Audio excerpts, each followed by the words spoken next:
আজ পবিত্র শুক্রবার। দর্শক, এই মুহূর্তে আমরা আছি বগুড়া গাবতলী থানার অন্তর্গত 11 নং দক্ষিণপাড়া ইউনিয়নে 3 নং ওয়ার্ড পাঁচপাইকা গ্রামে মরহুম আফজাল হোসেন মোল্লার জানাজার নামাজে জানাজায় শরীক হন গাবতলী থানা বিএনপির সাধারণ সম্পাদক জনাব ইনামুল হক নতুন। উপস্থিত ছিলেন গাবতলী থানা বিএনপির সিনিয়র সহ সাধারণ সম্পাদক প্রভাষক আশরাফ হোসেন।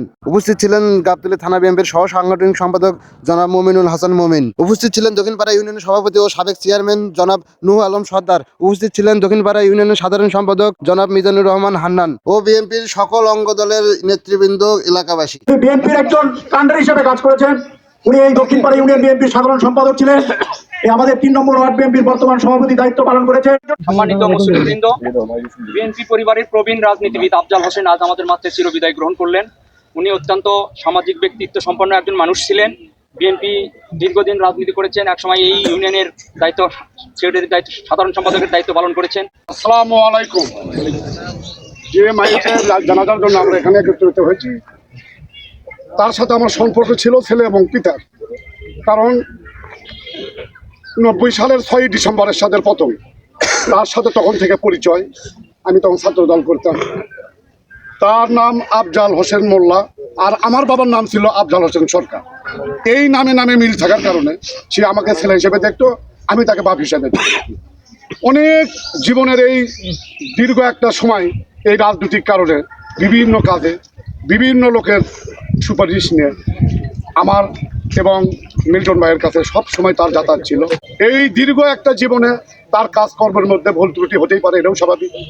তা মানুষ মৃত্যুর পরে ক্ষমা করে দয় হচ্ছে উত্তম।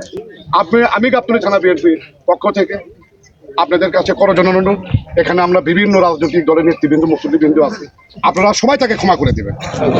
স্মরণ করি বিশ্ব মানবতার মুক্তির দূত সাইয়্যিদুল মুরসালিন আতামিন নবী, যাকে সৃষ্টি না করলে এই পৃথিবীর কোনো কিছুই সৃষ্টি করা হতো না, সেই মহামানব রাসূল পাক সাল্লাল্লাহু আলাইহি ওয়াসাল্লাম।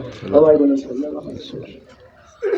প্রিয় ভাইরা, আমার বাবার সম্পর্কে আপনারা সকলেই জেনেছেন। আমি যে কথাটি বলতে চাচ্ছি সেটি হলো, আপনারা শুধু বলবেন আমার আব্বা কেমন লোক ছিলেন, ভালো লোক। আর একবার একটু বলবেন আমার আব্বা কেমন ছিলেন, ভালো লোক ছিল। দয়া করে কষ্ট করে হলেও আর একবার বলবেন কেমন লোক ছিলেন, ভালো লোক ছিল। আলহামদুলিল্লাহ, আলহামদুলিল্লাহ। আমার আব্বা যদি চলার পথে অনেক সময় অনেক ভ্রান্তি করেছে, অনেক বাহাদুরি হাতে করেছে, অনেকের কোনো খালিদ দরবারে গিয়ে অনেকের ক্ষতি হতে পারে। সেই দিক থেকে, যে দিক থেকেই হোক না কেন, আমার বাবার প্রতি এই মজলিসে যদি কেউ আঘাত পেয়ে থাকেন, কষ্ট পেয়ে থাকেন, দয়া করে ক্ষমা করবেন, এই আশাটুকু রেখে এই বলে আমি আমার বক্তব্য শেষ করছি। আমার আব্বা যেন ভালো থাকেন, সবাই তার জন্য দোয়া করবেন। আল্লাহ হাফেজ।